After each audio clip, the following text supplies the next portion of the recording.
Assalamualaikum warahmatullahi wabarakatuh. Saya perwakilan dari kelompok 1 akan membuat tugas bahasa Indonesia yaitu wawancara dengan peternak kambing Mbak Mila Arlinda. Langsung saja ya Mbak. Ya boleh. Ke pertanyaan. Bagaimana sejarah awal pendirian peternakan ini? Jadi ini sebelum ke sejarah kita ketahui dulu ya teman-teman namanya gitu. Nah untuk nama peternakan kami ini namanya Kerabat Ternak. Nah Kerabat Ternak ini berdirinya pada tahun 2014. Kira-kira sudah 10 tahun yang lalu kita berkiprah di dunia budidaya kambing dan domba ini. Nah di tahun 2014 dulu kita itu berdiri memang tidak sengaja, yaitu awalnya kita hanya tujuannya karena menabung, ingin punya tabungan, tapi ternyata hasil yang kami rasakan di peternakan kambing itu lumayan, dan akhirnya kami berminat dan menseriusi usaha ini, dan akhirnya jadilah Kerabat Ternak seperti sekarang ini. Sudah berapa tahun usaha ini berjalan? 10 tahun kan tadi berdirinya kan 2014. Nah kalau sampai 2024 berarti sekarang sudah berjalan 10 tahun. Adakah permasalahan yang terjadi selama peternakan ini beroperasi? Kalau permasalahan ya pastinya ada ya. Kalau usaha itu kalau nggak ada permasalahan kan aneh. Nah jadi setiap usaha itu pasti ada permasalahan, pasti ada hambatan. Yang penting bagaimana kita menyikapi dan bagaimana kita belajar dari kesalahan itu. Begitu. Untuk jenis kambing apa saja yang dipelihara? Untuk jenis kambingnya di sini kami ada banyak ya Mbak Belva. Karena di sini kita sekarang fokus di kambing perah. Jadi untuk jenis kambing perahnya kita itu ada Sanen, ada Anglo Nubian, ada Sapera, ada Cross Anglo, dan ada PE atau peranakan Etawa. Nah terus kalau untuk yang breeding kita ada PE. Kalau untuk korban ya Jawa Randu, domba ekor tipis, terus ya kambing-kambing lokal gitu. Oke. Bagaimana cara memilih kambing yang berkualitas menurut Mbak Mila Arlinda? Kalau memilih kambing yang berkualitas itu yang pastinya sesuai dengan tujuan. Kalau misalkan kita di perah, ya pilihlah kambing dengan genetika perah yang bagus, dengan spek perah yang bagus, terus reproduksi normal, ambing normal. Yang terutama sih secara postur dia bagus dan sehat yang paling utama ya. Nah setelah itu baru kita menggandengkan dengan genetika yang kita punya agar hasilnya kita juga lebih maksimal. Untuk berapa kisaran harga kambing per ekor? Kalau kisaran harga beraneka ragam sih teman-teman. Kalau untuk kita berbicara kurban, kita di tahun 2023 kemarin kurban kita minimal harga di 3 juta dan up-nya tertingginya kita di angka 12 juta. Itu untuk kambing kurban. Kalau untuk yang kambing lainnya kan beda-beda. Untuk sistem promosi apa saja yang dilakukan untuk mempromosikan peternak ini? Kalau untuk promosi yang pasti kita media sosial ya, karena ya, ini kan 4.0. Nah itu kan tidak bisa kita meninggalkan media sosial. Nah kita yang paling utama itu di media sosial.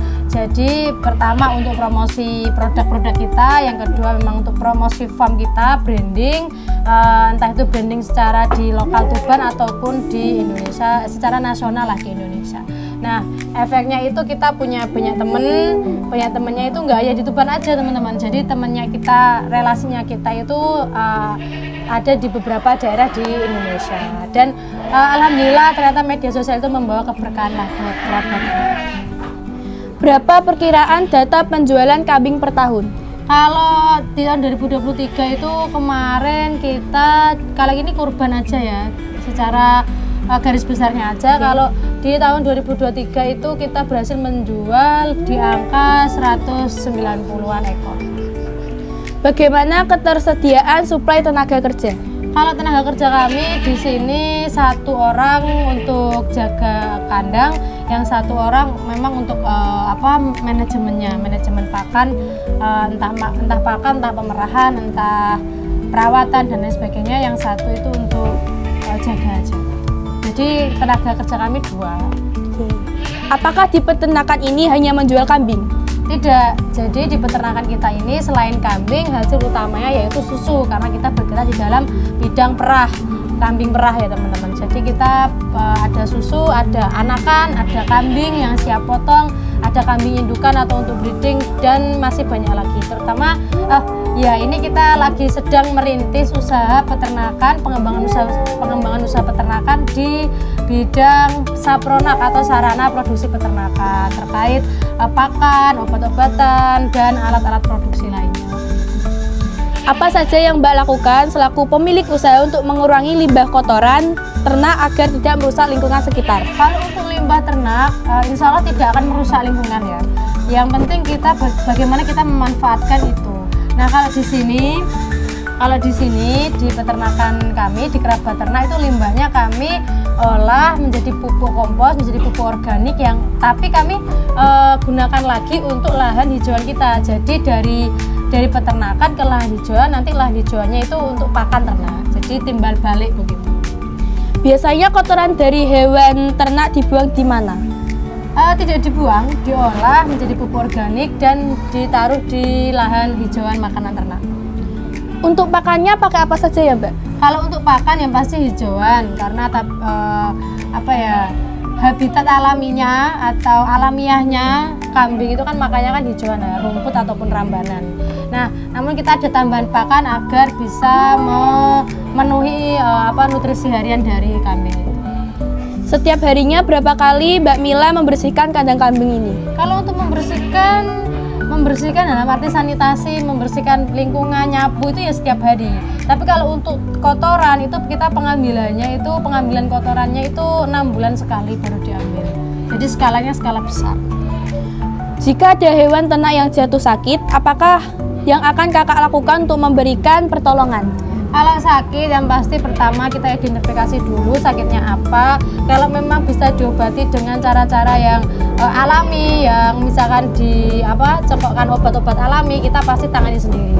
Tapi kalau itu memang agak parah dan perlu penanganan dokter, kami memanggil dokter hewan yang bertugas di lingkungan kami di wilayah Kecamatan Rengel untuk mengobati lah, meminta tolong untuk mengobati. Apa suka duka Mbak Mila menjadi pengusaha hewan ternak kambing? Kalau dukanya pasti ada, tapi kami tidak pernah memikirkan dukanya itu. Jadi yang kami pikirkan adalah sukanya saja. Sukanya itu kambing itu adalah ternak yang tidak akan mengkhianati kita. Gitu sih. Oke. Jadi kambing adalah teman bagi saya. Oke, terima kasih Mbak Mila atas waktunya. Mohon maaf bila ada salah kata. Saya akhiri. Wassalamualaikum warahmatullahi wabarakatuh.